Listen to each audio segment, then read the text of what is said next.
What is going on, everybody? Welcome to the Game Informer Show, a weekly podcast covering the video game industry. Join us every Thursday for a discussion about the latest gaming news, reviews, and exclusive reveals alongside Game Informer staff and special guests from around the industry. I'm one of your hosts, Alex Van Aken, back from my work trips. Excited to be back for a while, for at least like a month. I'm gonna be here. You can't get rid of me. I'll see if we can change that. We'll get back up for more surprise. We'll see. That luscious voice, that radio voice that you heard, that's Kyle Hilliard. How you doing, Kyle? Good. How could you leave us for so long, Alex? Why would you do that to us? It was it was hard to be away from. I was my so upset GI I couldn't family. even be on last week. Really? That's how upset I Wow, it was that bad. Yeah. That, and I hadn't even installed Baldur's Gate, so I didn't think I could have. That's. I mean, we'll get into it, but I've been playing Baldur's Gate. But before we get into all that fun stuff, Marcus Stewart, how you doing? Hey, I'm mad at both of you because you both left me last week. You both had some sort of like pact of ignore and avoid Marcus, apparently. Yeah. Sorry about that. What did we stick you with, Blake and Charles? Yeah, you know what? And they were great. I missed them. I wish they were here. Charles and Blake, I got you, man. Got y'all. Marcus, you went somewhere as well, though. Like you went to a special place I saw weird disparate Slack messages, and then 5 minutes before we recorded this, you briefly mentioned going to something called Minion Land. Yeah, is this the Despicable Me Minions? Yes, this is those Minions. Not what other Minions are there? I don't know, but it feels like it's like 10 years too late for whatever this is. Well, there's a new one. No, dude, out. Minions are hot right now. Yeah, there's a new one. Yeah, I don't there believe will you. always be another one. I don't believe you. And you know what's fun about? They took a Mario Brothers break, and then they're gonna get back to truly their big money makers, which are Minions. I think an AI just makes them at this point. That's why they just turned them out. It's like, I don't know, have them do weird little laughs, and I don't know, sometimes Gru is there, sometimes he's not. You know what's funny is that so this is Minion Land is a new attraction at Universal Studios. For those that don't know, I live in Orlando, so this was the easiest work trip I've ever had. And they invited me to come to the big media press opening thing to ride the ride and then sort of tour the surrounding area. This is in Universal Studios proper, not Islands of Adventure. It's actually I believe it's what's replaced the Shrek 4D like theater thing. Have you guys ever been to Universal and did the Shrek 4D thing? I've never been to Universal at all anywhere. What? No, wait. I went to Universal Japan. That's where I went to. Yeah, Mario you went to Land. Super Mario Land. But I didn't have time to do anything else. Okay. I think I went when I was a child on like a family vacation, but it's been forever. Yeah. Yeah, and it's completely different now because so many of the legacy rides are gone now. But yeah, I got to do that. Fun fact: I've never seen a Despicable Me or Minions movie, like none of them. I've heard Despicable Me in particular is like pretty good, right? Yeah. You guys seen them? I don't know where they. I think the stopped. fandom for me is exhausting, but the movies themselves are pretty good. Okay. Do you like the Minions, like those movies with just them? Are those good too? Or I saw the one where they like had something to do with the Queen. That's the only one. And then there were butt cheeks. Yes. They were like, it was funny because there's like a butt cheek joke about the Minions with the robe. I don't know. There's like random disparate Minion lore like up in my head. Well, that's I actually the one that's like properly called Minions, that is just about the Minions. Actually, the first like 20 minutes of that movie I find really weird because it explains that the Minions are like immortal beings that are just like trying to become like fall under the leadership of various villains throughout history, and I was like, well, this is a weird kind of fun idea. That's a lot more. They go to the evil villain convention, right? Yeah. Andrew Bullock is there. It's a thing. They mentioned Villain Con as a thing multiple times at my thing. I assume that's it because there's like 6 villains or something like that are like the best in the world. They're all like weird and different from each other. And maybe Gru was part of them at some point. I know the Despicable Me fans are going to crucify me for not knowing the intricate lore behind the Minions and how they're apparently. I always just thought they were just like Illumination's versions of the Oompa Loompas. But well, there's a poster in the original Despicable Me film. That's coming from a father who watched a lot of those movies multiple times with their young child. That implies that Gru like built the Minions himself, but then later they retconned it all. So now they've been around for who knows. I think they're more akin to for a while when they start retconning. Yeah, right. They're more akin to Ubisoft's Rabbids. I feel like. That's what they came after the Rabbids, and like they're more well known than a Rabbids, but it's like first, but they're only in video games, and I guess they had that one TV show. But I think I actually like the Rabbids more. Hot take. They got a better video game. The Mario one specifically is what I'm talking about. Yeah. But who knows? Maybe Minions. Maybe we'll get like a Minion strategy game where they cross over with the Crash Bandicoot. Who knows? Another platform icon. Sonic and Minions. I would not put it past the Sonic team. Blue and yellow looks good together. Yeah. Say that. Blue and yellow. But yeah, Minion Land. The reason I was invited it's funny because I thought I was the only video game person there. Because it's like I didn't know what the ride was. I just got invited, and I was like, I guess I'll go because it's free, and they gave me a free park ticket, and who knows, maybe I can get something out of this. I'm working on something else related to Universal that I can't talk about, so that's kind of why I was like, maybe I can sort of like Trojan horse my way in there to get to work on that other thing. But I actually ran into some other folks from right from GameSpot. Wait, really? Garrett Martin from Paste Magazine was there, who I haven't seen or talked to in like 7 years, and he remembered me immediately, and we had a pretty fun time catching up there. We actually went to like an Indiecade in like 2016, like years ago together. That's the last time I'd seen him. And actually ran into, this is a personal thing, but like Rob Keyes, who's like one of the heads of Screen Rant. He was actually my boss when I was at Screen Rant, and this is the first time I've ever met him in person. And we talked for about 10 minutes before we realized who each other were, because I was like, I used to write for Screen Rant. He's like, oh, well, you probably worked for me then. And he's like, wait, you're Marcus, right? And then like later on, we actually wound up like him and I enjoying the park together. Like once the event was through, we just went on a bunch of rides together. It was a fun day. But Minion Land is a new attraction that is actually a video game, believe it or not. Because like with Super Mario Brothers, the Super Mario Land, and then there's another ride I'm trying to think of too. But it seems like attractions now are trying to become slowly more video game related, like more interactive and ARG kind of. Yeah, and this is maybe like I haven't been to new Super Nintendo World yet. But like from what I've read about it, both from like our coverage and other people, this ride might actually even be a step further in terms of like how much of a video game it is. So the idea of the ride is that it's a third-person shooter, kind of like a light game thing, where you get a gun, like a big gun, and you and a bunch of people step on a conveyor belt, and then you're just going around, and there's like almost like haunted house, but like fun house style, where you're going, and every room has like a big screen, and it's just like a giant light gun where like there's a bunch of stuff happening, like minions running around, and then each screen has one of the 6 villains from like the whatever that, like group of villains is called in Despicable Me.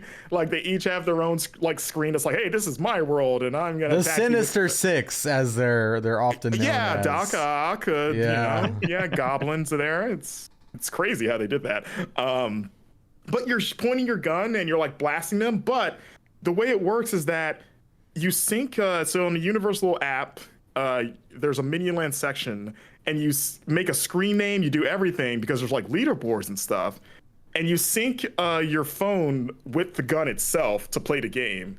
And it basically keeps track of like, okay, this is whatever you do, we're going to keep a record of it. You have a screen name and everything. And then as you shoot and blast stuff, you're getting scored, and you can see the scores on the bottom of the screen in real time. And then at the end, it's like, here's your final score, and it saves it's like global leaderboard. So you're being ranked with everyone that's ever going to ride that ride. And, when you come back, it saves that information. So every future visit, it's like, oh, okay, this was your score last time. You can try to top it if you want.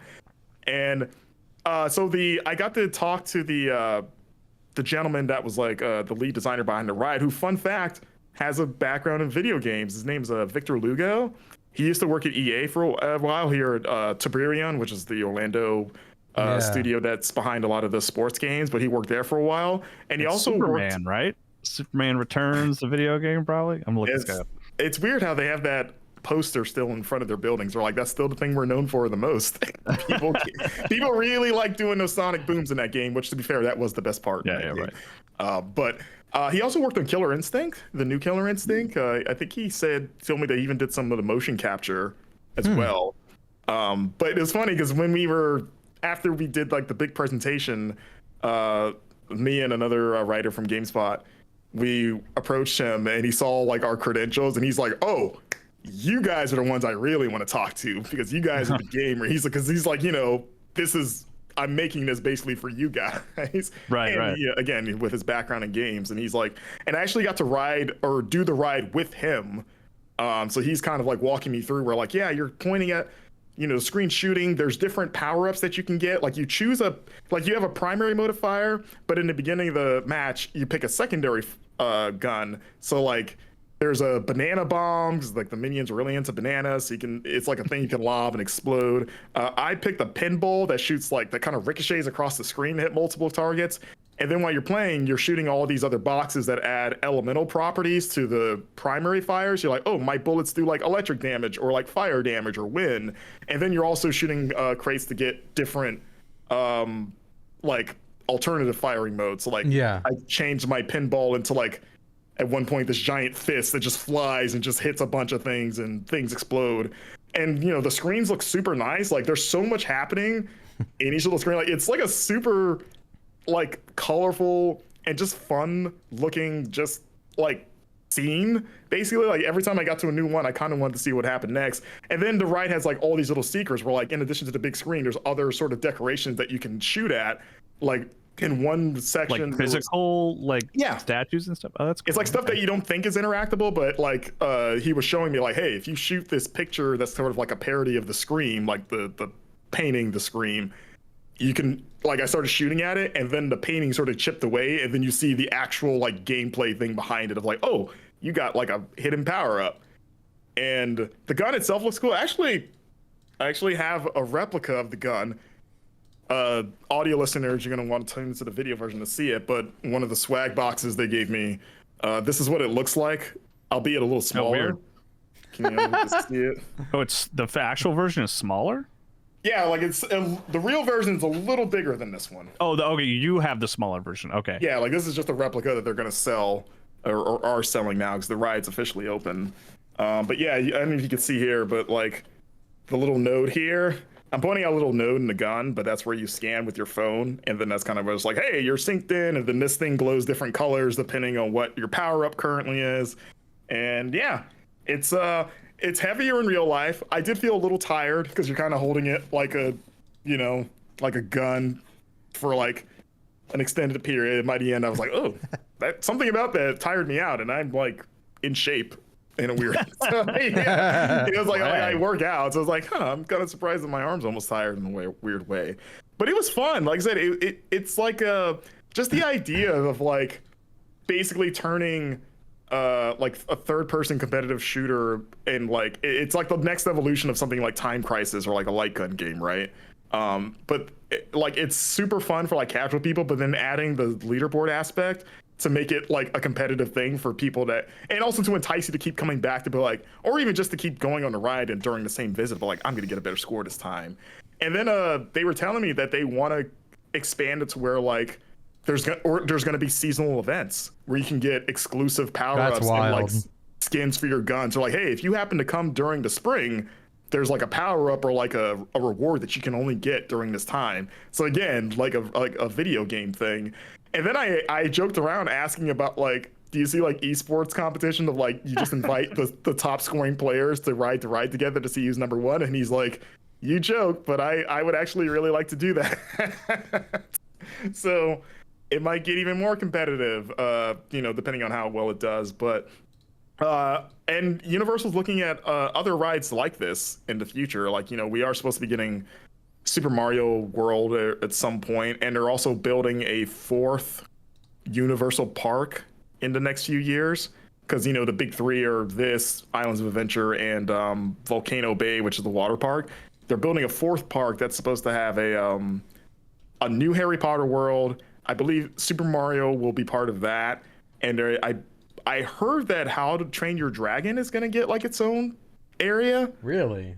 Yeah, as sort of like, I guess, like another DreamWorks thing. And I forget what the other part is supposed to be, but like, you know, obviously Mario will be like another interactive video game thing for that. But they're looking at like doing this for more attractions, and it seems like that's going to be the way to go. Like with how successful Super Nintendo World has been, and this has been, I would imagine this seems like a hit. Like it seems a lot more fun, especially if you're an adult that might kind of like turn your nose up to this. It's like, oh, it's a Minions ride. It's probably for kids. But you go in, you're like, oh no, this is actually super fun. And again, if you're a gamer, it's like an added bonus. But I walked away like impressed with it. Like I think it's super cool. It's funny hearing you talk about it, like because you ended up going down this path to go to Universal for like a very different reason that hopefully we'll have like in the magazine at some point in the future. And you were even hesitant. I remember in morning meetings, like, I don't know, there's this like Minions thing they invited me to, and I think Matt Miller, editor-in-chief, was encouraging, was like, yeah, just go check it out, see what it is, you know, go take your day. And for you that might real quick, that'd be like, why would he not want to go to Universal? I'm a Floridian, so it's not special to me anymore. Right. Yeah. Like I've been I know that park inside and out, so that's why it's like, I could not go. But it all sounds very, you kind of almost had to be dragged there, and then it was kind of like, oh wait, this is actually kind of cool. Like this is much more interesting than I expected, which is fun. Yeah, we also got to eat a lot of food because, you know, it was like ultimately it was for like the theme park press, which was, it's always fun to go to press events like outside of video games because I'm so used to seeing the same people or like people in our circle that you're like, what does circles look like for other things? Like when I did the Twisted Metal junket, it's like, oh, this is like the general entertainment people. Like I know a few people here from like name, or like when I went to the Royal Rumble this year, it was all the wrestling journalists there that like, at least I'm more familiar with that just as a fan of like, oh, like Sean Ross Sapp is here. Excuse me. But I honestly, like that was kind of like half the fun of like, who are the theme park like people? What does that look like? Who are they?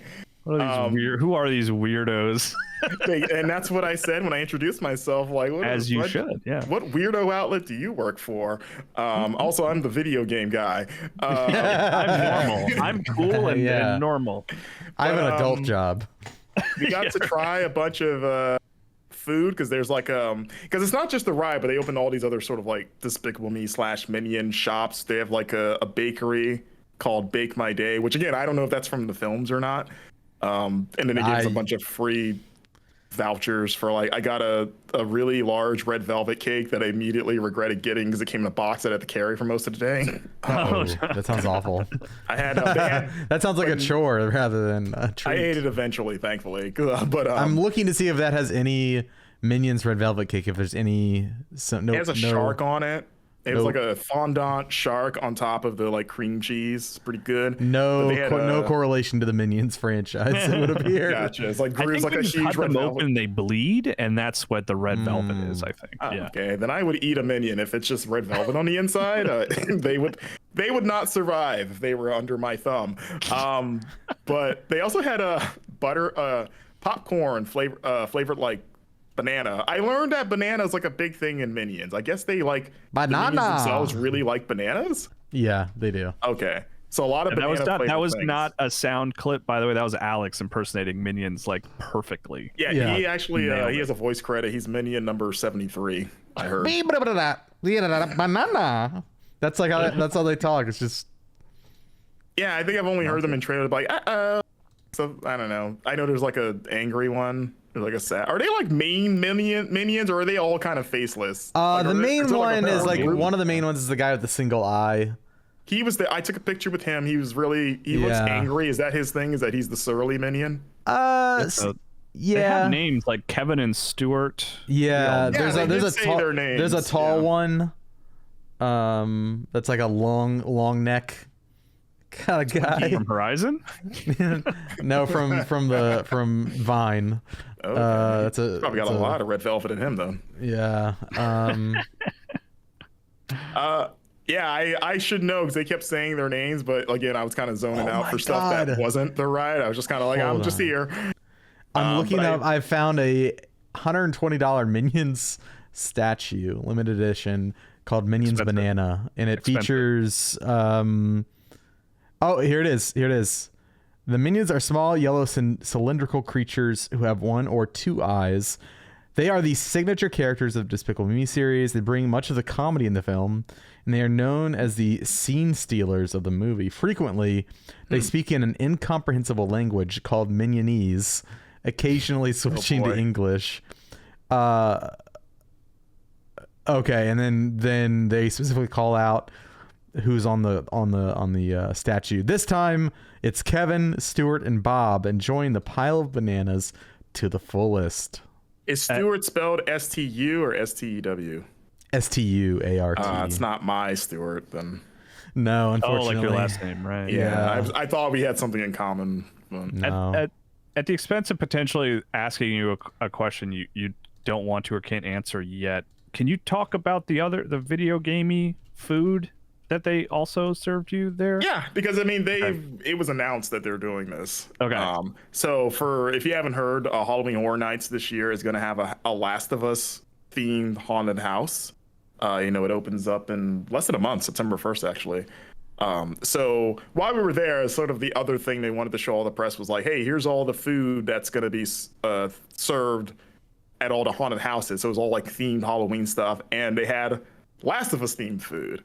So, which cracked me up on Slack when you shared pictures of it, because I was like, that is not a franchise that I want to eat the food from. Like, it's not. There is no appetizing food in the last. It's just like sad like army rations, yeah, or like moldy bread that you probably found off someone's corpse with like a mushroom growing out of their skull. Yeah. It's a lot of like, well, I'm starving, so I need to eat this, but I'm not feeling super confident about it. Like that's the menu of The Last of Us. You know what would be the official food of The Last of Us if I were in charge?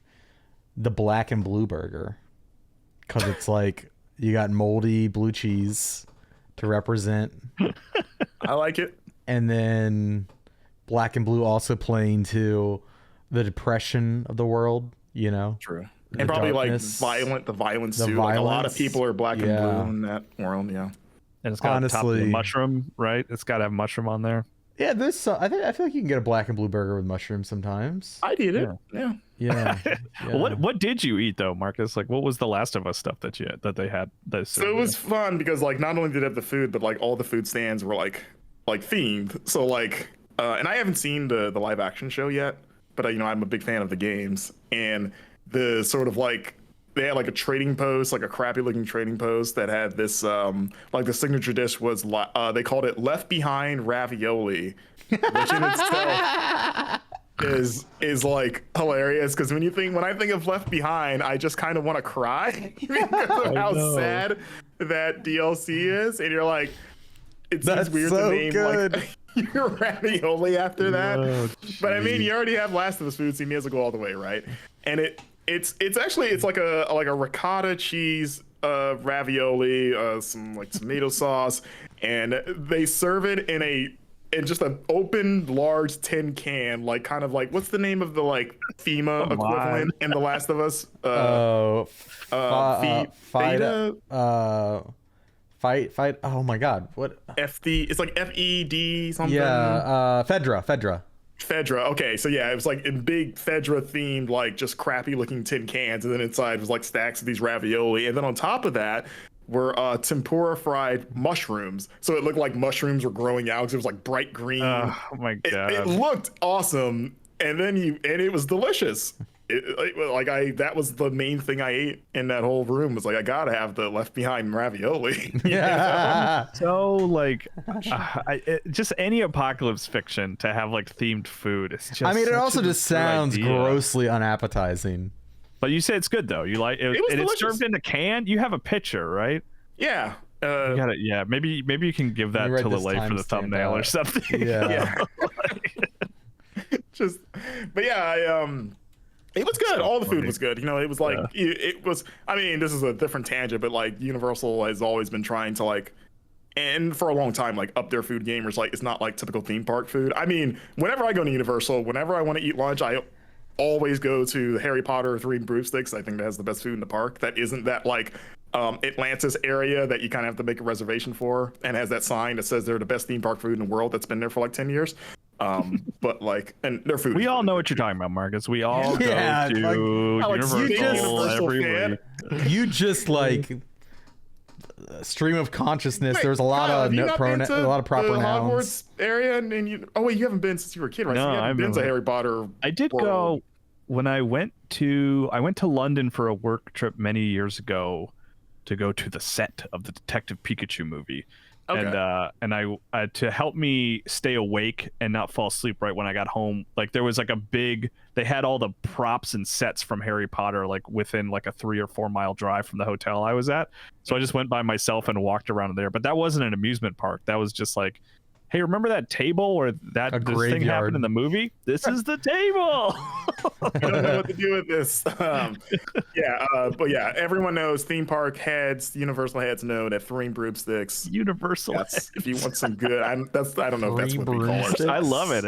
That's a restaurant from Hogsmeade in the fiction. That's where they get butterbeer. I'm just giving you a hard time. Also, butterbeer, always got to get it. I don't drink soda. I will only drink butterbeer when I'm there. It's very good. It's not real beer. It's space. It's butterbeer. You can't believe it's not butterbeer? Yes. Is that a joke? I don't know. Just it'd be good if that was the diet version. It's always a joke when you have to question it. I don't know. You're the one who said it. Was it intended as a joke? Is that a joke? Yes, it was intended as a joke. But if you're listening to this, you don't know what I'm talking about because Alex cut it out in post. So. Yeah, definitely. You're probably getting really hungry. I still haven't mentioned the dessert item for The Last of Us. They had bloody snowballs. Ah, yes. And I don't know if that's a reference to like. I assume everything's referencing more the show, but I think of the beginning of The Last of Us 2 when you do the snowball tutorial thing, where it's pretty much and you hit a child in the face so hard that there's blood all over the snowball. And it's like a round chocolate cake. It's got buttercream and then like coconut and then. Can't believe it's not buttercream. So stop this. You're on. We can't let him. You're on thin, bloody ice, Kyle. Oh no! Oh boy, one snowball and you're going through. It's also got some red stuff that's supposed to be blood. I don't know what it's. Maybe like some jam or something. But it was very like bloodstainy. They served them a little like cooler, like an actual like cooler. It was kind of like camping theme. That's so funny. I really don't like this. It sounds. I didn't get to try one of those, but it looked good. I mean, you didn't try one of those? Okay. Yeah, I already had my like sweets fill. I had a lot of sweets, guys. I had a Minion red velvet cake. And I had a Minion popsicle. It was like it was a popsicle shaped like a Minion, but it was blue ice cream flavored like banana, and then the shell was white chocolate. It was very good. Oh, it does sound good.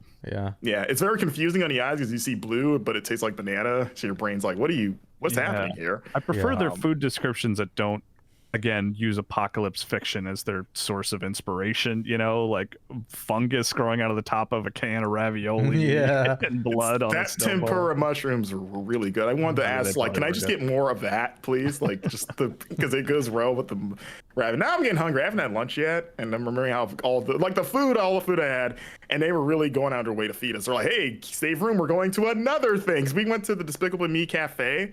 And we had to try all of their like menu items, which honestly, did they have any like denim blue jean flavored like recipes for Despicable Me? They had an amazing grilled cheese. It was like a grilled cheese served with like a green tomato soup, and it was fantastic. I forgot what was in the grilled cheese besides. You mean cheese. a grilled cheese? They might have honestly called it that. I don't remember the name, but that seems like you should probably be part of R&D up there.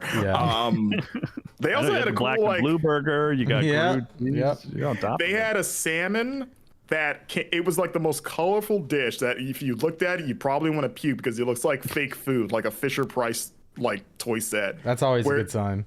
It was coconut rice, okay, but it's like fluorescent blue, like denim blue coconut rice. You got a nice grilled piece of salmon with that, right? You got some, I think it was lima beans, like bright green in there. So you got the bright green with the bright blue and then the pink salmon. and then it came with like a chili sauce that came in like a what do you call it? It's like in a little squeezy, but it's supposed to look like a science like syringe, or and not like quite a vial, syringe, but like a vial that you squeeze. Yeah. Kind of like playing into like the science aspect of Gru. So like the chili sauce was in there, so you squeeze it over the salmon to eat it, and it's just like a rainbow on your plate.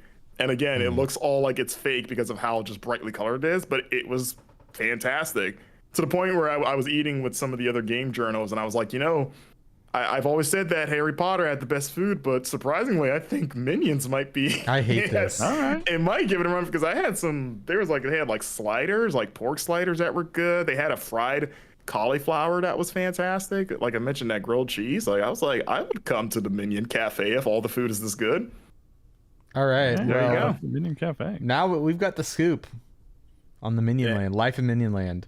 I think that should be the episode title, Life in Minion Land. Yeah, I almost thought of One Day at Minion Land, kind of like a reference to the Goosebumps book, One Day at Horrorland.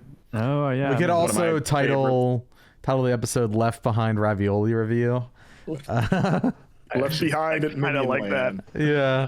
Yeah, but, it's open now. You can go to Minion Land. You can have fun. And then also, real quick, they gave us a free park pass between both parks after, because the whole thing wrapped up around like 2 p.m. So then they were like, do what you want. So I got to ride a bunch of stuff, all the stuff I've been on before, but got to do it again. For free.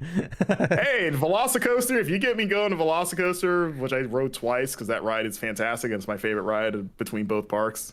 So much fun. And Jurassic Park. Amazing roller coaster. It's so fast. It feels like you're floating on air. If you're a roller coaster guy and you haven't ridden it, you got my favorite roller coaster was the Great Bear at Hershey Park. Oh, I've never been to Hershey Park. Yeah, that was a good ride.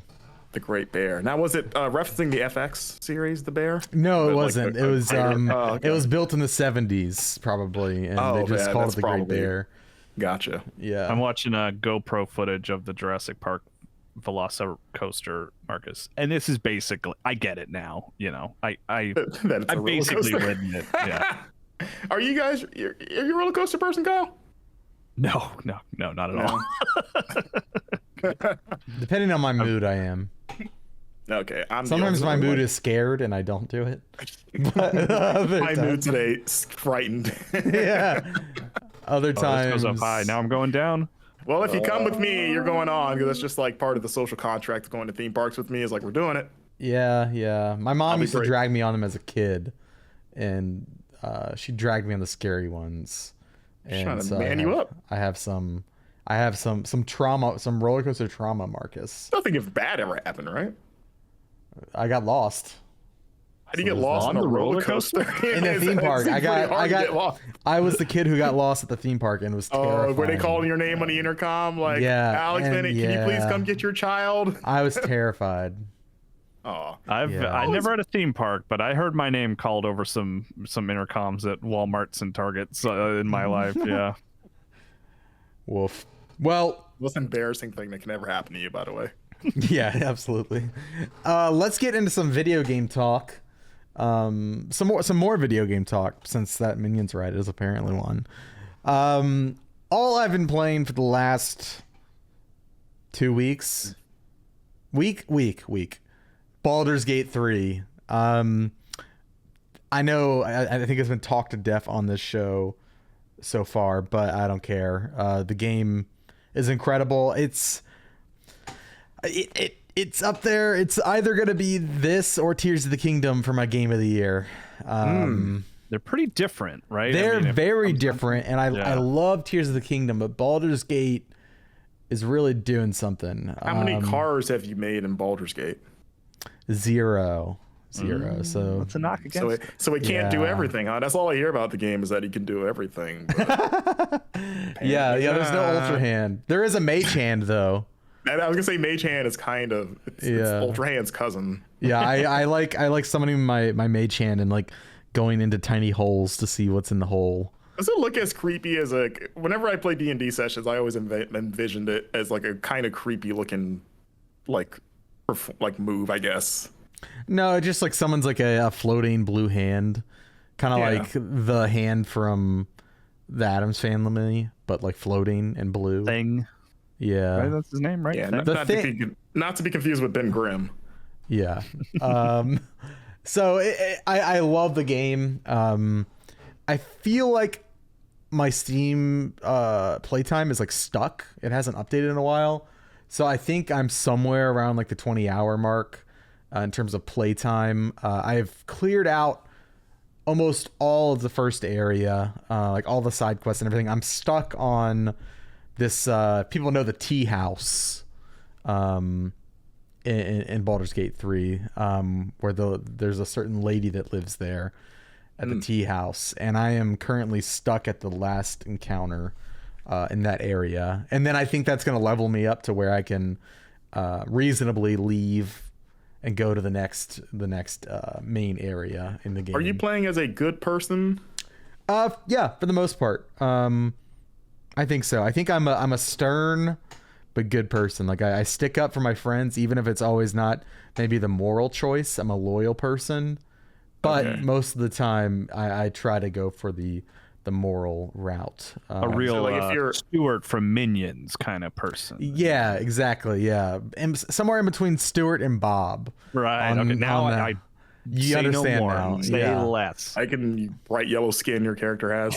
Yeah, I'm playing as a half-orc wizard. I think I said that on one of the episodes I was on. I think like when the game had first come out or something.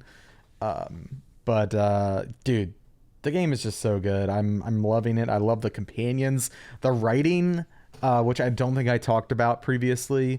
The writing is really compelling. There's a lot of complex characters that I think I have romanced maybe a bad person, and I'm finding that out. Like that. Oh no! That revelation is like. It's like when you go on a one date and they have a problematic political opinion. You want to yeah. But like at this point, you've already like, hitched your horse to this wagon in a way. Oh, no. Didn't know you believed in this. Okay. Yeah. It's like, I thought that was a joke. Wait, can you say what it is? That's the problem? Is it just the character Shadowheart. If you've talked to Shadowheart like twice, you know that she's a complex character, and like I don't know where it's gonna shake out, and I'm worried. Did you see the because I wrote a news story on it, the stats that they share from the first weekend? Yeah. So like I was gonna say, like apparently she's like the most romanced option, at least of that first weekend. Yeah, she is. She's like the first probably romanceable option, I think, right? Pretty there's Lae'zel, the Githyanki warrior. She's got the hots for you pretty early on. I just always take those stats stories with like a grain of salt. Like they don't really sell me on anything, frankly, because it's like you could take any element of any game practically and you could add a big number to it. Like, I like when they're like, does that make sense? 1,500 years have been played. Yeah. Players jumped 50 billion times in like, this is a platformer. Like a lot of people press the jump button, but that's neither here nor there. I just Kyle, those stories are always big, like a little big hater of basic math. Exactly. Yeah. Arithmetic, get out of here. Sorry, I'm invested in the Shadowheart drama now. So like, are you like planning your exit interview with her already, or is like are you gonna give her some time to redeem herself? Well, yeah, like without getting into specifics, like I'm not saying this isn't a big revel. Like I don't know the answer. Spill some tea, Al. I want to know all about this. I just feel like she seemed like an emo girl, and I think she might be more problematic than I thought, and like maybe she wasn't just emo. Maybe there's like evil there. But there's a difference in evil and emo. There's a line. To be clear, I don't think she's evil. I don't think they would make a main companion. Like, I mean, maybe, I don't know. It's like D&D. Yeah, I don't know. I think she's just like a problematic fave is where it's coming down to. It's like, man, I really like you, but you got some messed up thoughts. Are you treating her like a fixer-upper? Yeah, I am. I can fix her. The light. Yeah, exactly. I'm like, and as that good? Does that make you a good person? Yeah, no, it definitely doesn't. I feel like it makes me like maybe a manipulator. I don't know. Accept her for evil. So maybe I am playing an evil playthrough because I'm trying to change the person who I'm romancing instead of if she's into burning down orphanages, you just got to accept that. That's what you signed up for. Yeah, exactly. But no, I was curious if you could kind of, because I've been hearing a lot of people talk about this game, and I've watched a good bit of gameplay. Like my wife started playing it, and I do look at it, and I'm like, I don't think this is a Kyle game. But like, what it's like if you zoom out and you're like, is it the sort of open-endedness of the narrative? Is that kind of the thing that's hooking you in, or is it like the combat, or is it the world? Like, simplified, like what is it that it's like pulling you in so much? I can simplify before you answer that, Alex. Kyle, have you ever played D&D at all? No, I haven't. Never. I was gonna say that's kind of like one like important baseline that, at least for like establishing the appeal of like how, like you said, open-ended and like just creative you can get with solutions. So yeah, if I like remember creative correctly with solutions, what I don't love just on, like, again, this is not to dismiss anyone's appreciation. And I have not played the game yet either, by the way. I plan to, I just haven't. I'm not a big, like, I ran into the same thing with the Marvel XCOM game earlier. Oh, Midnight Suns, where it's like, I just don't want to be like controlling a team of people and selecting from menus. It's like certain games really, then I don't think this is for you. Right, like certain games just cut through that for some reason and really appeal to me. Like one that I'm playing right now that I'm reviewing, I'll talk about soon on this show, where it's like an RPG. But like in some instances, like I look at Baldur's Gate, like I don't think that's going to click for me, but I need to give it a try. So that's why I kind of want to hear the zoomed out version from someone who's really loving it. Zoomed out version from somebody really loving it, who traditionally always wants to get into CRPGs, but they're always too daunting for me to get far. Sure.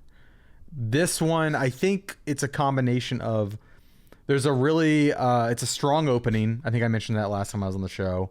That instantly, you've got that kind of, not quite a MacGuffin, but like you've got this very interesting problem that you have to solve quickly. Like stakes. There are stakes from the very get-go. And I like stakes. It also, I mean, it starts off like with, I don't think the game's been in early access for 3 years. It's in the trailers. It's like, the mind flayers are like the core enemy in this game, and they're all about like infecting people's brains and like brainwashing them. And you find yourself at the beginning of the game that you are a victim of that, and you are working with a crew of people who are similarly affected and trying to find a cure before it's too late. That's like the main goal of the game. And where it is, so gameplay wise, you are assembling a party, and the party is of four people that you fully customize if you'd like. You could also let them kind of, I think there's some auto select kind of features, but full party where you are, okay, I want this character to like, maybe they start off as like a spellcaster, but I can kind of form them to be a tank over time, and I can really kind of min-max if I want, or get weird with like their powers and stuff. Like their power, it's an RPG in that way. It's a turn-based RPG, tactical turn-based RPG. In terms of its combat, there is some XCOM elements, like it's pretty difficult. There aren't. There's oftentimes you will miss your shots, that kind of thing. It reminds me a lot of XCOM in that way, but the depth goes much further. Your combat could be interrupted by conversation with the right permutations, and you could actually end up halfway through the fight talking your way out of something.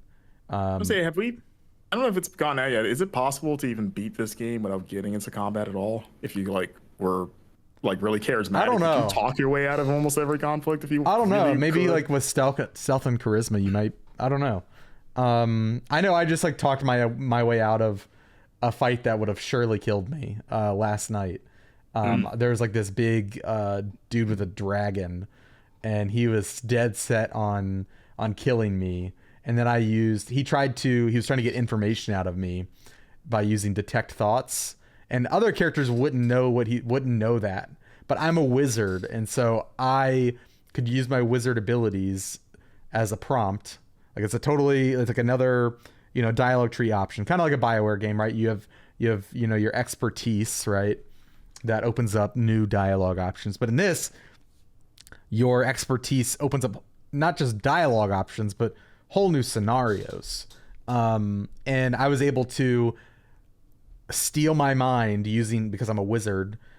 I was able to steal my mind with my own familiarity with detect thoughts. And then I Uno reversed him, and I used detect thoughts on him. But it was contingent on a skill check, which is you're rolling the die, right? And based on your companion, I have a companion who gives me one additional D4 on my rolls. And so I barely scrape by the skin of my teeth. And I used detect thoughts on this guy, and his inner monologue was essentially, this guy isn't even worth my time to kill. If he had even a smidgen of usefulness, I would just like move on because it's not worth my time, right? And so that kind of gave me the in my next set of options. Some of those options would end up in a massive fight with his dragon that I would have surely just wiped my team, right?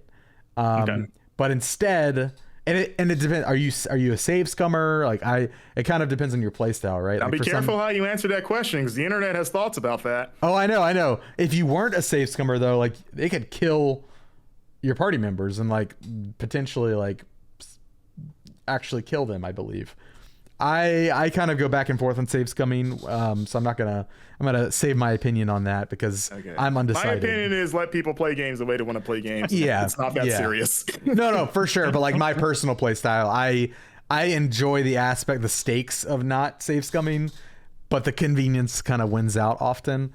Anyways, instead of getting into this big fight, I had my wizard's intuition, my detect thoughts, all of that knowledge helped me pick a choice that essentially turned into a new side quest where he's having me chase after a certain type of creature to help him out.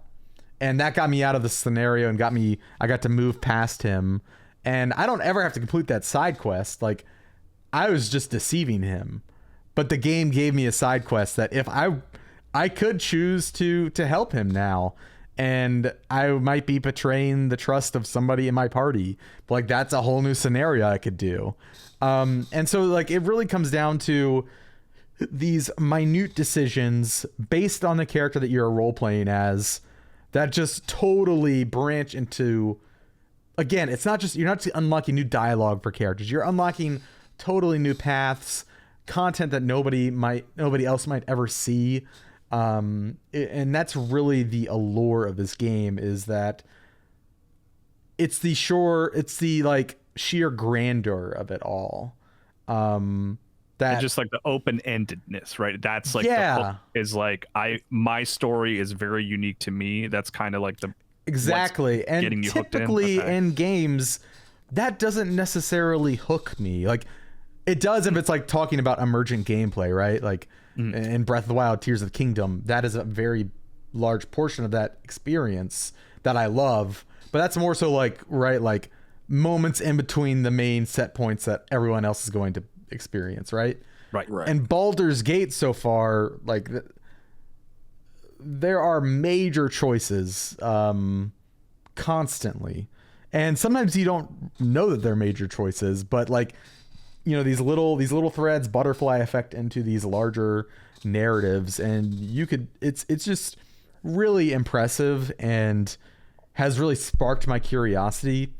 It also helps. I really love tactical turn-based combat, and like there's a lot of like environmental stuff you can do. Like there's physics, like, okay, if I put down like a spider web as an ability, I can set that on fire, and then now anybody who was touching the spider web is now like threads of fire, and now they've got that effect on them. And maybe I'm in fire now, but I can use my water abilities to make it rain, and then now there's like steam and stuff like that.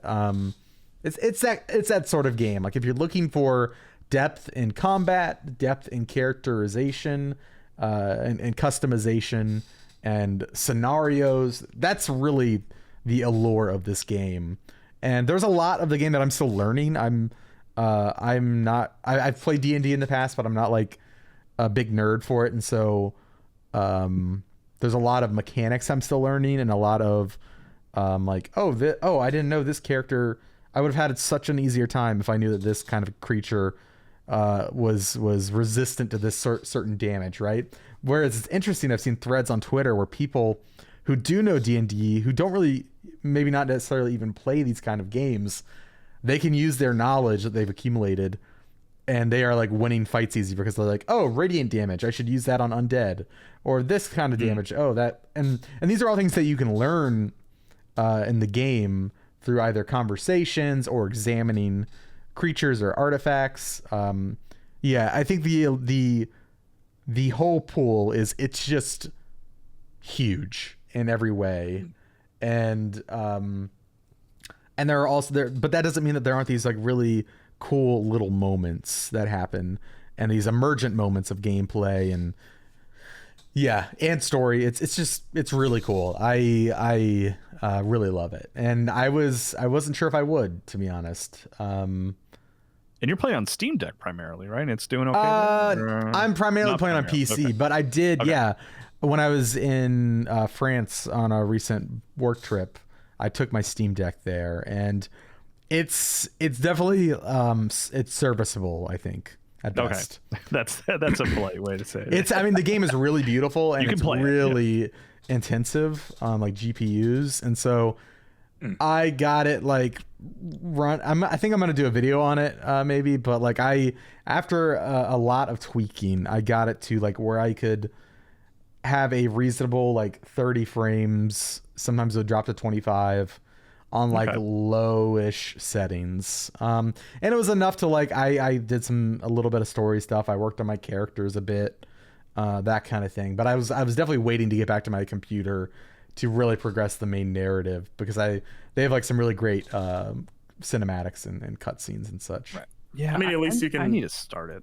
Yeah, it's like you could show it to strangers and have them help you with choices.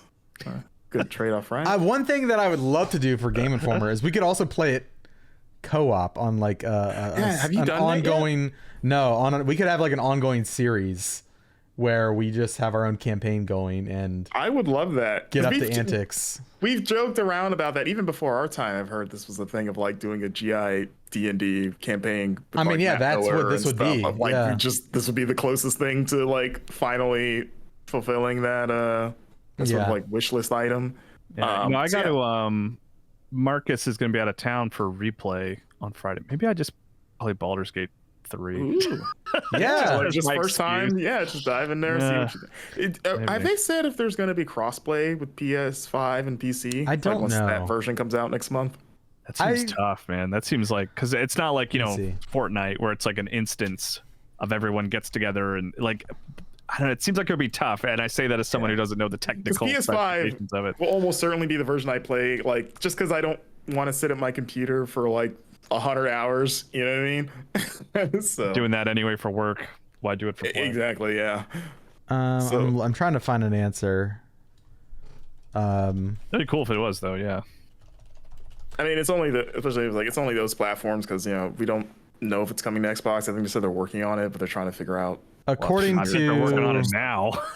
According to Dexerto, they probably sent some intense emails a couple weeks ago, been like, apparently this is going to be the biggest game of the year, so can we hurry this along? I think the reason was something about the Series X or Series S apparently getting in the way of like things working properly, because everything that comes out on Xbox has to run. Yeah. has to have parity on both. And I think they had put out a post basically saying like the Series S version is wider as a holdup. Yeah. Yeah. So it looks like there is not crossplay, by the way, unfortunately. Okay. I guess that makes sense. At least not right now, but right. But yeah. But dude, you got to start a new character on PS5. I'm sorry, I'm just gonna have to. Yeah. Well, you can maybe convince me if I got a copy. I definitely think it's better as a mouse and keyboard game. But I was playing on the Steam Deck with like what I assume is going to be the console controls. And I could see that totally being like a reasonable way to play it. I think it's a bit awkward and clunky in some areas when like you're trying to target something But you can always like, there's an option just to hold down the left stick, and it turns into just like a mouse cursor where your character doesn't move when you press the stick forward, and instead it becomes like a kind of a slower RTS kind of thing. I assume that, I mean, I don't know if they've ever talked about this. My assumption was because they're separating both versions, that maybe the PS5 version will have like specialized control, like it'll be reworked in some way because it will only be on I wonder if it'll be kind of like how Diablo does it in terms of and based on what I felt on the Steam Deck, it is closer to that, I would say. Obviously it's not an action game, so it's different, but in terms of like, instead of, you know, left clicking to get around like you do on PC in Diablo, you know, you push the stick forward and your character moves. That's how it works in Baldur's Gate 3, but I think it still, like I said, gets into some awkward scenarios where you kind of want to be far away from the thing that you're targeting, and so you have to go into that like weird like mouse mode that just never feels quite right on a controller. But you can definitely play the game that way. Like, just use your finger on the touchpad. That feels comfortable, right? yeah, exactly. But real quick, just because I was curious, developer Larian's director of publishing back in July, so not too long ago. We've said this many times in the past. The issue is getting split screen working on a Series S. That's what it was, yeah. Which is taking more time, but is in progress. So so you're right, Marcus. It was a specific element of a Series S, but I guess it's on the way. I mean, I imagine. He says it's coming. Yeah, you mentioned it, Marcus. I imagine Microsoft has a clause that like you have to get it running on both. Undoubtedly. That's the thing that some developers have been complaining about in the last year or so, right? Of like, we have to make everything work for this thing, this less powerful version, and that's kind of a problem. Yeah. Yeah. You'd think in theory it wouldn't be much different from like, you know, getting something to run on a lower powered PC versus a high end PC, but I think it's trickier when you're complicated. Yeah, I think it's trickier when you're making a current gen only game. Like if you're doing it for last gen too, then it's like, well, we're already making it for old machines. But you're like, no, we really want this to just be for PS5 and Series X. But also, fair. It has to run on Series S because of that rule. That's fair. That's totally fair. Yeah. Kyle, you've been playing Vampire Survivors on Switch a little bit. Yeah. How is it? It's good. It's really good. Like surprisingly good. Oh, okay. Like, which is like maybe a weird thing to say about Vampire Survivors. We know exactly what to expect with that game at this point. It's been out for a while. It's great on every platform it's been on. Even iPhone. I think people seem to be really impressed with the iOS version. Shay was playing that on our Sonic Superstars cover trip next to me on his little sicko iPhone. I have an iPhone, but Vampire Survivors, I'd much rather play it on Switch, I would think. Well, that was the thing. I was like, I just pessimistically thought the Switch version might struggle. Okay. Just because the Switch version is always a downgrade compared to other consoles, just because that's the nature of the platform. It's not as powerful, but you have the benefit of it like being, you know, the lightest handheld platform, and it's got Nintendo games and stuff. Yeah. But there's a new gameplay today on the site now that shows like a run where I hit 30 minutes, right? Like I played enough to get like in a full run, and there was like no slowdown or visual issues at all. Like it does not feel like a downgrade at all in the slightest. It looks great, plays great. So that's like, if you haven't played Vampire Survivors, or maybe you have, like Switch version is like the way to go. Like it feels great on Switch, it looks great on Switch, it plays great on Switch, and it's on Switch, which is the best handheld platform. You know, like I primarily played the game on Steam Deck, and I really liked it there, but I will absolutely move over to Switch to play moving forward, just because it's the like easier to hold console. Like having Vampire Survivors on my Switch Lite is a dream. So I was very impressed with it, and then I played like one round of co-op, and that's cool too. Like I did 2-player co-op. And it's pretty straightforward. It just feels kind of arcadey almost, where it's like, add a controller and you can add another player, and then you each pick your survivor. And the way it works is you share your experience. Like, so you're not fighting over the gems on the field. You both share the experience bar, and then every time you level up, it switches back and forth about who gets to pick, a new upgrade. And then your inventory of weapons is smaller. So you're kind of still working with the same amount of weapons, if that makes sense. Okay. Yeah.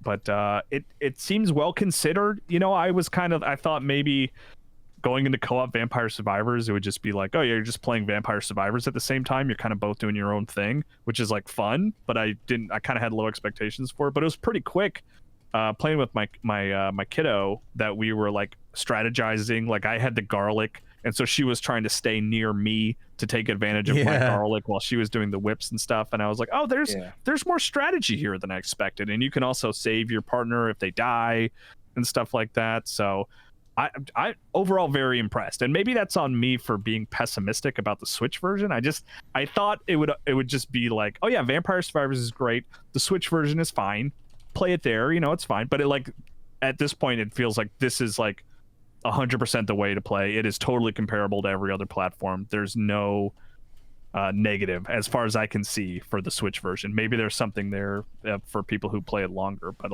I was really impressed with it. Play it on Switch if you haven't. It's $5. Yeah, I'm so psyched because I don't have a Steam Deck, and ever since this game came out, because I played the crap out of it on PC and on Xbox. I love the game, but I've wanted a Switch version since the beginning. Yeah. The first time you play this game, it's like that indefinable thing where you're like, ooh, this would be great on Switch. And if someone corners you and they're like, why? You're like, I don't know. It just would be. It's just a vibe, man. Yeah, exactly. But like, it almost feels like this game could like have some like Nintendo specific features. Like when I think of like amiibo support, like if a funny joke would be if you use the Castlevania amiibos and it did something, like you scan, because I have a Simon Belmont and I'm almost tempted to just try it anyway, to be like, this game would hide some like secret thing that he wouldn't advertise with that, God. Because there's always the thing with like Miyamoto is like, I don't get the sense that he plays a lot of other video games, right? Like I don't think Miyamoto is playing a lot of video games in his free time. Did he play Vampire Survivors? Am I making that up? Well, I don't know. That's the thing. Like occasionally something will cut through and you'll see him talk about it or something. The biggest example being Crypt of the Necrodancer, right? Right. Yeah. Where it was like he really liked that game, and that's what led to the Hyrule Crypt of the Necrodancer spinoff, who's Cadence of Hyrule, right? Yeah. I love that game. And I could or like Puzzle and Dragons was another one that got like a Nintendo sort of adaptation because folks at Nintendo. I could see Vampire Survivors being one of those because it's so simple and immediately fun that if you could just get it in front of Miyamoto, I bet he would be like, hey, let's get Samus in here, or something. Let's get Link in here. And I'd be like, yes, please. Yeah, absolutely. Is that really all it takes? Like, if he played more video games, we'd have way more Nintendo across. Like, if he got his hands on, like, Gears of War, he'd be like, this is pretty good. Let's get the Mario crew in there. Like, we need a third-person cover shooter. Give Bowser the torque. Anyone in the video game industry that could just be like, oh, I played that. That was pretty fun. Can we do something with that? Like, what developer wouldn't be like, Miyamoto's calling? What can we do? What can we do tomorrow? I feel like there's a list of games I would put in front of him just so we can get the Nintendo. I would like to see the immersive sim from Nintendo. Like, just give them Dishonored and say, like, make a Zelda like this. I would give him Scorn. What do you think of Scorn, Miyamoto? What do you think of this? Can we get some Metroid in here, maybe? Nah, he's going to be like, I think this will be great for Donkey Kong. Like, just fleshy bananas everywhere. We're gonna put Ness in here. Skinless monkey. Ness and Ness Lucas from Earthbound. Yeah. Earthbound could probably get away with it. Yeah. I mean, Earthbound, not spoiler alert, does end on like an alien ship. That is modeled after human anatomy. Google it. I won't go into too much detail. Oh wow. All right. Well, before we, I heard there's some talk about some TMNT movie discussion, but I'm personally curious. You two played Atlas Fallen, which is a game that I feel like is maybe gonna fly under the radar amidst all these bigger releases. It is doomed. Yeah. No fault in the game I was gonna itself. say that, but I mean, I don't mean that as it sounded more negative than I meant to, but I mean, this year is insane. Like, yeah, it's just gonna be one of those culty games, you know. So it's it's an action RPG. Focus Entertainment is publishing it. Deck 13, who I believe worked on like Chained Echoes, maybe. Well, no, they published that. Did they publish Chained Echoes? Okay, they worked on the Surge, right? The Surge games and the original Lords of the Fallen. Yeah. Okay, cool. Which is the only game from them that I've finished. I think I played a little bit of the first Surge. I remember hearing that the Surge 2 was apparently pretty solid, like pretty good. I had heard that too. Yeah. Yeah. So like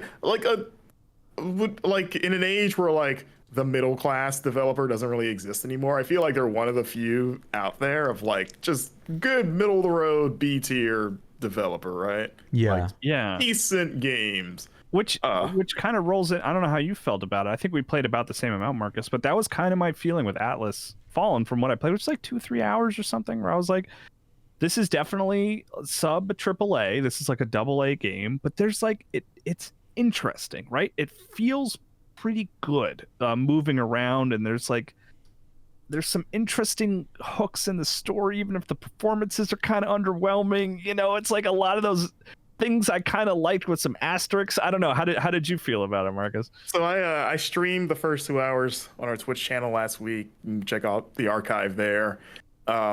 It's funny you said interesting plot points. I remember distinctly some infuriating plot points in that intro of just your character just making some very questionable, dare I say, stupid decisions when you're, because you like the idea is he plays this like slave basically, and you come across this like magical gauntlet that has a soul in it. Also, this is yet another in the year of our Lord 2023 of like talking gauntlet like game.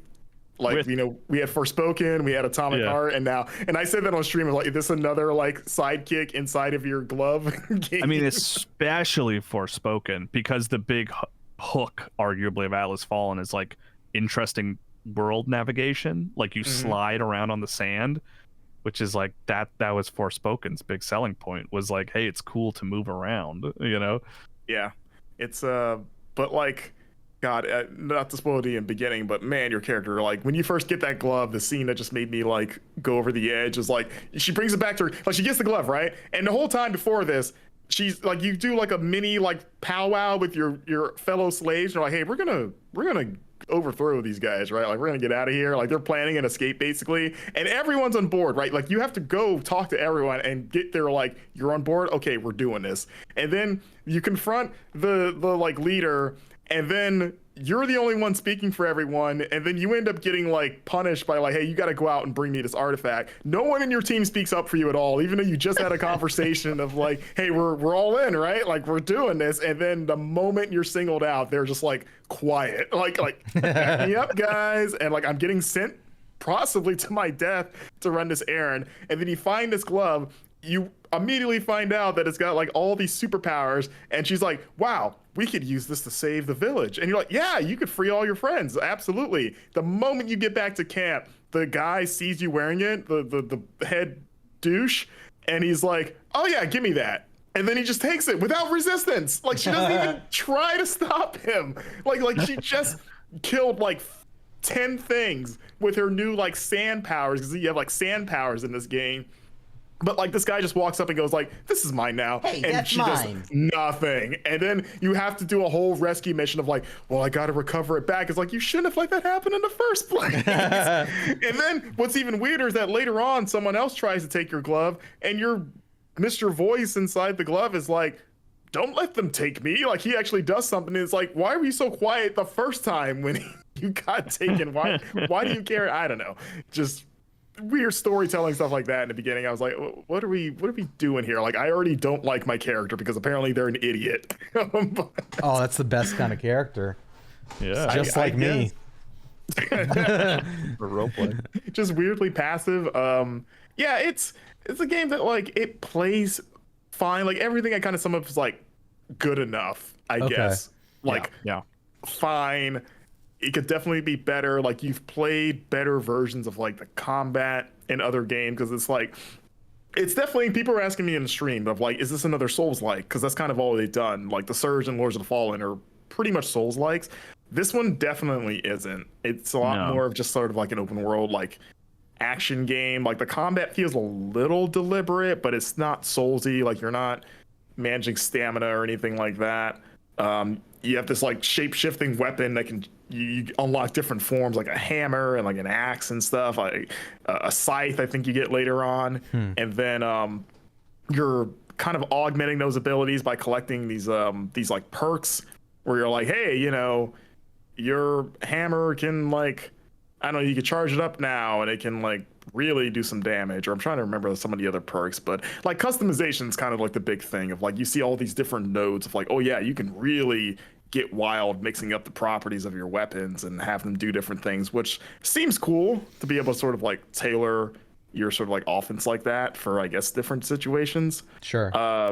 The world itself looks, again, fine, not like amazing, but it looks decent. Like the sand looks pretty good. I feel like what do you guys think is still has the best video game sand? Because I still think Journey kind of takes that, and then maybe Uncharted 3 right under that. I've never played Journey. Journey has the best sand. Oh, it's good. Have you heard about it? It's a good game. I've never heard of it. No. Well, now they got it's not the same developer, but like the Abzu team has that skateboard sand game. That game looks sick. That looks like that's got some good sand in there. Could be a contender. Good sand. Yeah, it's optimistically Atlas Fallen feels like as I'm playing early, I'm like, this feels like something that you could get a lot of upgrades for both like your combat and your general movement. Okay. But I bet at like the 7-hour mark, I bet you're like moving around and doing a lot of cool stuff, because it's all about like gliding on top of the sand. Like you basically, it's almost like you just can like hop on like a skateboard, I guess you could say, at any moment. Is kind of what it feels like. Yeah. Which is you cool. can only do it on like sand, that. by the way. Yeah, which I like that. I like how that feels like sliding around in sands. I like any game that has good movement mechanics, and this seems like you could improve them to a point where they get super fun. But you can launch out of the slide into attacks. Like you could slide up on someone and you can like go and then dash in midair and stuff. Like the midair dashing is cool because they're like, hey, if you keep hitting people, you can like extend your kind of like how long you're airborne. Like every time you hit them, it sort of refills your like, I guess, like airborne meter for lack of a better term. So there was one point during the stream where I was like, I killed like 5 people before touching the ground. Felt pretty cool. See, that kind of stuff's cool. There's something there, but yeah, there's a lot to fight against. I mean, this is a crazy year and also like a crazy time. Like we're heading into the September, October, November zone. So it's going to be Flash zone. Yeah, it's tough for any game to sort of to stand out. Because this was I don't know that it will, but I was somewhat, I think Marcus, it's sort of it's like a boring thing to say, but I 100% agree with you, Marcus. I'm not saying what you were saying is boring. I'm just saying it's accurate of like, it's fine. Like that was like the big thing. It's like, it all seems pretty interesting. It's kind of like almost like a good, like palate cleanser, or like a like you're itching for something like this, but maybe at the moment there isn't anything like this, of like a good open world action game that maybe has like a unique gimmick. Like maybe I've finished all the ones that I want to play right now, but I'm kind of itching for one more before the next one of these that's like bigger and better comes along. Like I'll squeeze this one in. You're done with Tears of the Kingdom, but you're not quite ready for Starfield, and you fell off of Forspoken after an hour. Let me introduce you to Atlas. Is this the best talking glove sidekick game of the year? Like, we should honestly we might have to have that as a category if this keeps up. Yeah, I mean, even Tears of the Kingdom could fall in that category. It's like, does your hand talk to you? I guess you can summon people out of your hand. It's someone else's arm that does communicate with you early in the game. That actually is a good point. I didn't even think about that. Yeah, that's man. Yeah. This is the time loop year, but now it's talking hand. The talking hand year. Talking appendage. Yeah. I think that could be the good award. Best appendage. Okay. But yeah, Atlas Fallen gets that not actively terrible kind of like it's for somebody out there, or you just got to decide if that's you. I don't know. Sure. game's not on Game Pass, and there's a part of me that's like would say like good Game Pass game. You're right. Like something you may not want to splurge. And I don't even think it's full price. I want to say it's like $50, but I might be wrong.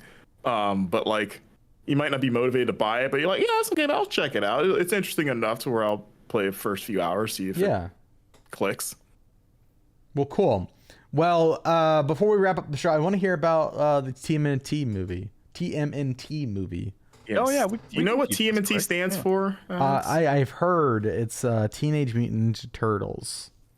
Hero Turtles. Teenage Mutant Hero Turtles. Oh, okay. They added an H now. Okay. Wow. That's what they're called in Europe because like they couldn't use the word ninja in children's. Really? Yeah. Oh, so it's TMHT? Yeah. I think they've probably relaxed on it now. Starting to sound like a drug. I'm sure Mutant Mayhem is called that in Europe, but like the cartoon show in the 80s in Europe, it was called Teenage Mutant Hero Turtles. Yeah. Oh, wow. Didn't know that. Okay. It's a good movie. It's the best TMNT movie. I know that bar isn't exactly very high. Yeah, like not even even the 90s ones that we all grew up with and love, it's like objectively, are they great movies or do we just love them because we were kids and we just have that attachment? Because I still think that Teenage Mutant Ninja Turtles 3 was a fun movie, and I know everyone hates that movie, and I can recognize that movie's bad, but like my nostalgia makes me like it, you know? Yeah. But like the Michael Bay stuff, and granted, I only saw the first Michael Bay movie, but I was just so not into it, and this year is insane because like I went and saw Across the Spider-Verse and I was like, my God, that's the best movie I've seen in years. And then I went and saw Barbie movie and I'm like, my God, that's the best movie I've seen since Across the Spider-Verse. And then I went and saw Oppenheimer and I'm like, my God, this is the best movie I've seen since Barbie. And which I saw 2 hours ago. Mayhem impossibly fits into that sort of description where it's like, my God, this is like one of the best movies of the year. It's been a good year for me. I've been to the theater this year more times than maybe in the last 10 years. Like I've seen a lot of stuff in the theaters. Even beyond COVID, right? But like honestly, like I would put it, I know Marcus, you and I have talked about this a bit, but like Spider-Verse is amazing. Like just one of the best sort of movies ever, animated or otherwise. And like I would put Mutant Mayhem up against it of just like a great visually interesting adaptation of a beloved franchise that also kind of like looks at it from a new perspective, and it's just fun and the music is great and it looks cool and like performances are great. The performances are great. All like the action scenes are like I'm so sort of tired of action sequences in movies lately. They're just so familiar. Like Marvel fight scenes, I like hitting the point where I just want to like fast forward through them. But like Ninja Turtles approaches them in these like new ways that makes them super fun, and it's just like I went in with high expectations because the reviews were so good. But like even with those high expectations, I was like, my God, this is like one of my favorite movies of the year, and that's me being the highfalutin Oppenheimer Barbie fan too. Of like I would totally put it alongside those movies as among my favorites. It was fantastic. Did you dress up? What's the dress code for? Is it green shirts and like mask? I wore pink. I messed up, man. I don't know what I was turtle. Doing. Yeah, Venus from the live action TV. Well, no, she was actually a light blue for some reason. Right. Like they didn't even give her her own color. They gave her a light blue. I'll never understand that decision as someone that watched that entire show as a kid. Pink. Pink is like just too obvious. Like they couldn't. It's like we can't do pink. Yellow. Like there's other colors. Do light blue either. That's already a way to put her in Leonardo's shadow. I'm a huge Ninja Turtles fan. I think the writing is the thing that stands out. Like the dialogue, it feels so natural, and it's like one of those things where like the four turtles especially, like I like the direction they went with their voices. I think Donatello's is the most surprising for me, like because he sounds so young. Like he sounds even younger than Mikey. He's like a teen whose voice hasn't changed yet, and it's like he's the last. It's so good. Yeah. So I think canonically Mikey's supposed to be the youngest one, but like. Donnie kind of feels like that. Canon's out the window at this point, right? It's everyone's a unique adaptation, but right. But like I don't know. I think the thing that stands out to me, and I think it's something I never really thought about with Ninja Turtles as a franchise, is like this feels like the first time where they looked at the teenage part of the title and were like, they're teenagers. Because even like all the turtles, you could argue they feel like adults. They do, even though they're technically teenagers. Always played by adults. Yeah, and they just act grown up enough. Like the most sort of like teenage they get is just sort of their like radical dude, like that part of them, but like the dude. But like I don't know, they could also just be like in their early 20s and they just really like surf movies. But yeah, it's like they actually feel like kids or like teens, and I like that direction for them, and like the whole plot of the movie, you know, not spoiling, but just like them wanting to just be accepted by humans and just kind of be regular teenagers and go to school. It's like I kind of like that while still having like the grander sort of like Save New York plot. Like you mentioned before, the animation's fantastic, and I like that, like they're clearly inspired by Spider-Verse, but it looks like its own thing. Like it's not like they just took Spider-Verse and put Turtles over it. Like the way the characters have this sort of like, it almost reminds me of Hey Arnold a little bit. Like one of my favorite things about Hey Arnold is how everyone looks kind of weird, like weird shaped heads, and you know obviously Arnold himself. And it's funny, the movie has a Hey Arnold reference. Oh, it does, right? Yeah, which is fantastic. But like everyone just looks kind of asymmetrical and just kind of off, like the humans and just the different creatures, and it makes everyone interesting to stare at.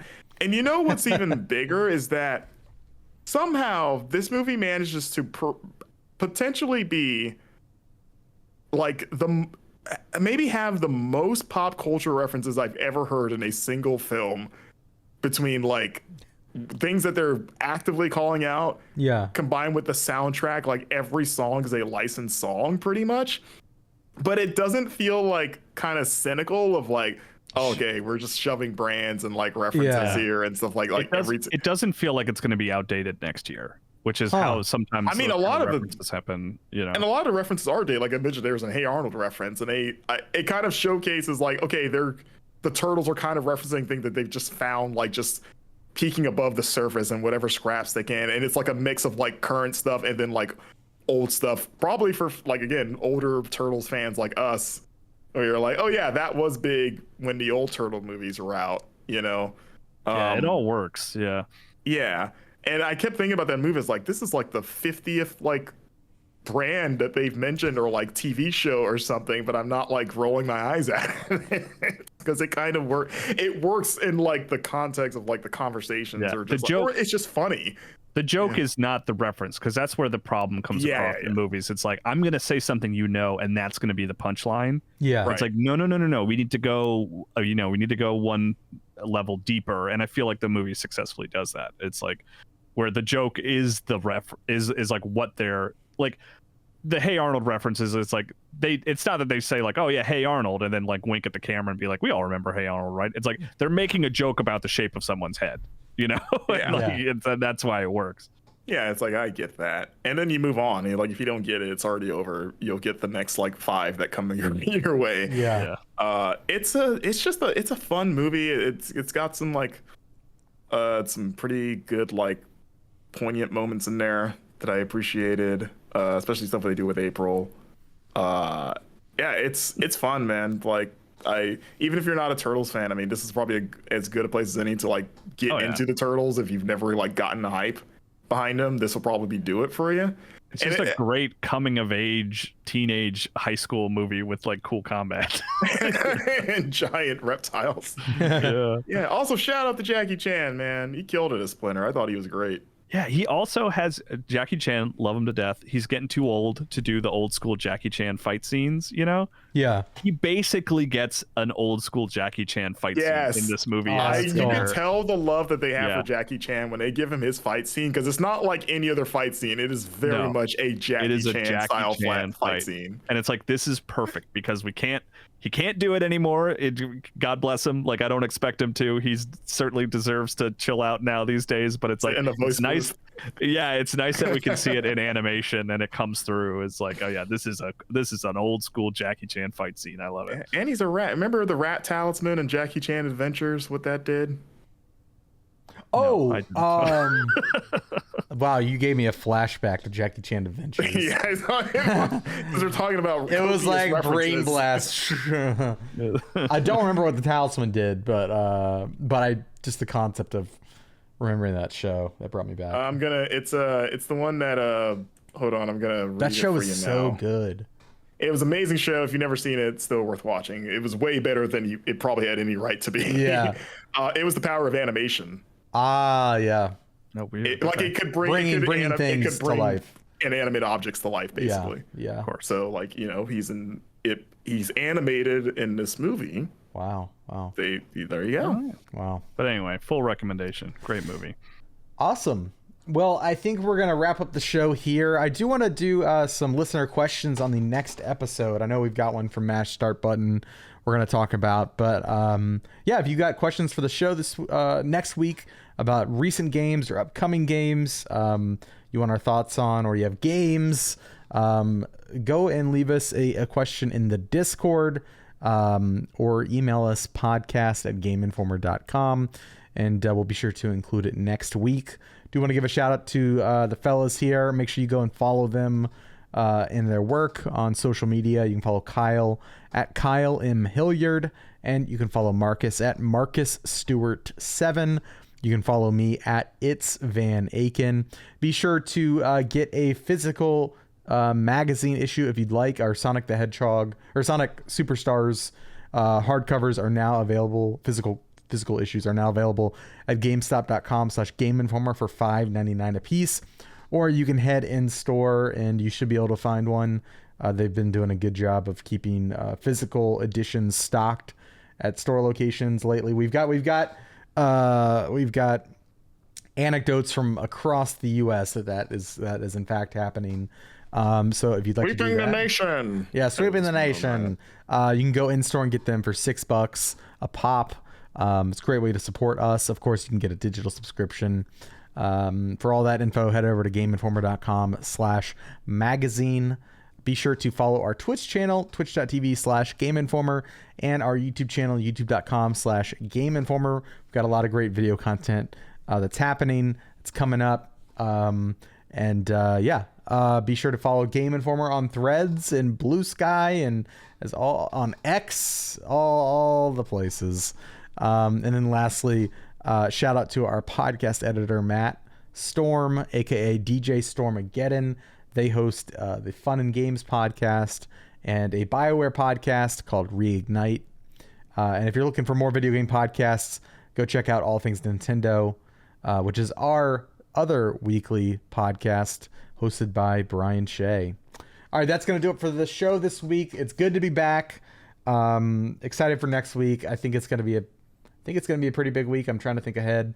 The onslaught of summer and fall games are here, so it's bound to be a good time. Leave us a review if you like the show. Thanks for listening. Bye.